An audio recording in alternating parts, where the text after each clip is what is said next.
नमस्कार। सिद्ध संत बाबा नीम करौली से आप सभी के लिए बहुत प्रार्थनाएं। स्वागत है आपका मेरी और एक प्रेरणादायक कहानी में। आज की मेरी कहानी है एक कछुए की कि कैसे उसने अपने हर जन्म में अपने आराध्य को पाया। कहानी बहुत प्रेरणादायक है, आनंद लीजिएगा और अंत तक सुनिएगा। एक बार की बात है, एक कछुए ने प्रभु के चरणों की बहुत महिमा सुनी थी। उसने भी सोचा क्यों ना भगवान के श्री चरणों में जाया जाए।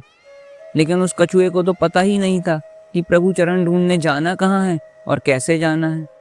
उसने बहुत लोगों से पूछा, लेकिन किसी को भी यह पता नहीं था कि प्रभु चरण को खोजने का मार्ग क्या है। वह रात दिन खोजता रहा और तभी बहुत खोजने पर उसको एक भक्त मिला।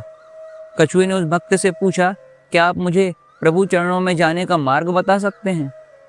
उस भक्त ने कहा, अनंत क्षीर सागर में जाओ, जहाँ भगवान विष्णु लक्ष्मी जी के साथ शेषनाग के ऊपर विराजते हैं, और जाने का मार्ग बताया।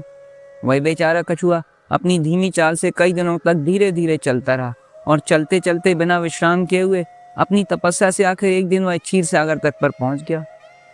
फिर वह क्षीर सागर में तैरते तैरते आखिरकार वहां पहुंच गया जहां प्रभु शेष सैया पर विराजमान थे और लक्ष्मी मैया प्रभु के चरण दबा रही थी।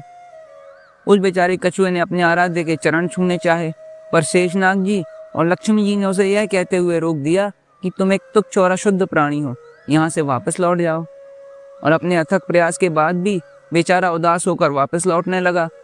उसकी सारी तपस्या अधूरी रह गई।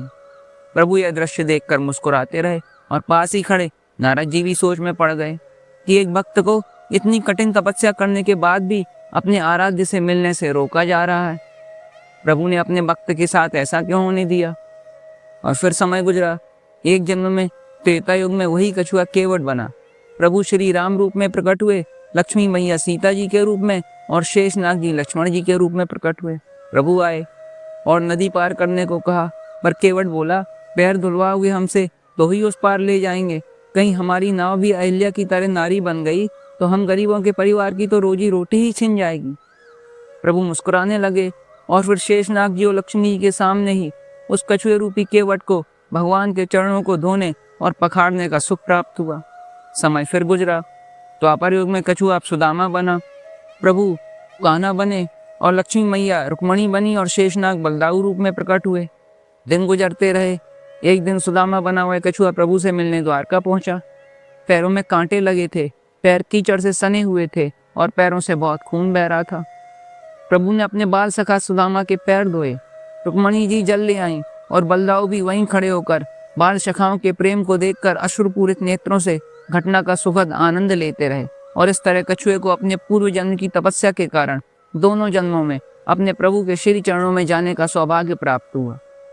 तो एक बात तो सच है, ईश्वर जन्म जन्मांतर तक अपना सानिध्य देने के लिए तैयार है। बस आप में वह तीव्र इच्छा होनी चाहिए। तो आशा करता हूँ मेरी और एक कहानी आपके लिए प्रेरणादायक होगी। कमेंट्स करिएगा, कहानी को लाइक और शेयर भी करिएगा। मेरी ऐसी और भी कहानियों को सुनने के लिए मेरे चैनल को सब्सक्राइब भी करिएगा। धन्यवाद।